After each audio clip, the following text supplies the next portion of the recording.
قربانی کے جانوروں کے حوالے سے یہ ذہن نشین رکھنا چاہیے کہ 3 انواع کے جانور ہیں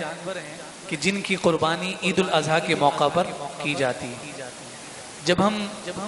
یہ اضحیہ کا جو لفظ ہے اس کی جب ہم تعریف پڑھتے ہیں، جس سے عید الاضحیٰ کا لفظ بھی ہے، جسے ہم اردو میں قربانی کہتے ہیں، اس کی جب ہم تعریف کرتے ہیں تو اس کی تعریف یہ ہے کہ مخصوص وقت میں مخصوص جانور کو تقرب خداوندی کی نیت سے ذبح کرنا قربانی کہلاتا ہے۔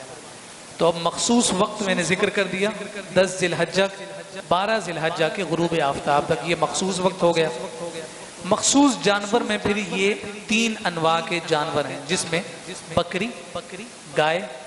اور اونٹ شامل ہیں۔ ان 3 جانوروں اور ان کی یہ 3 جانور اور ان کی اقسام کے علاوہ اگر کوئی اور جانور ذبح کیا جائے گا ان دنوں میں تو وہ قربانی نہیں کہلائے گی، وہ صرف اور صرف ذبح ہی ہوگا۔ اگر کوئی شخص یہ کہے کہ جناب میں مرغی ذبح کر کے قربانی کر لوں تو ان دنوں میں اس کا ذبح کرنا عید الاضحیٰ کی قربانی میں شمار نہیں ہوگا، اس کے لیے یہ 3 قسم کے جانوروں ہی کی اجازت ہے، اور یہ تینوں حضور علیہ السلام سے ثابت ہیں۔ سنن ابی داؤد کی حدیث مبارکہ ہے ان نبی صلی اللہ علیہ وسلم نحر 7 بدنات بیدہ قیاما، کہ حضور علیہ السلام نے اپنے دست مبارک سے حالت قیام میں 7 اونٹ نحر فرمائے۔ اس سے اونٹ کا استدلال ہو گیا۔ ذبح رسول اللہ صلی اللہ علیہ وسلم عن عائشہ بقرۃ یوم النحر،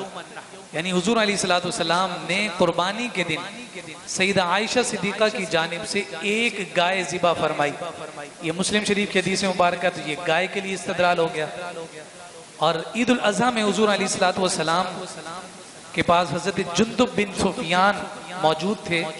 وہ کہتے ہیں کہ جب آپ لوگوں کو نماز پڑھا چکے تو آپ کی نگاہ ایک ذبح شدہ بکری پر پڑی، یعنی عید کی نماز پڑھانے کے بعد حضور جب واپس تشریف لا رہے تھے تو اس وقت ایک جگہ پر ذبح شدہ بکری کو دیکھا، تو آقا کائنات صلی اللہ علیہ وسلم نے ارشاد فرمایا من ذبح قبل الصلاة فلیذبح شاة مکانہا ومن لم یکن ذبح فلیذبح علی اسم اللہ۔ فرمایا کہ جس نے نماز عید سے قبل جانور ذبح کیا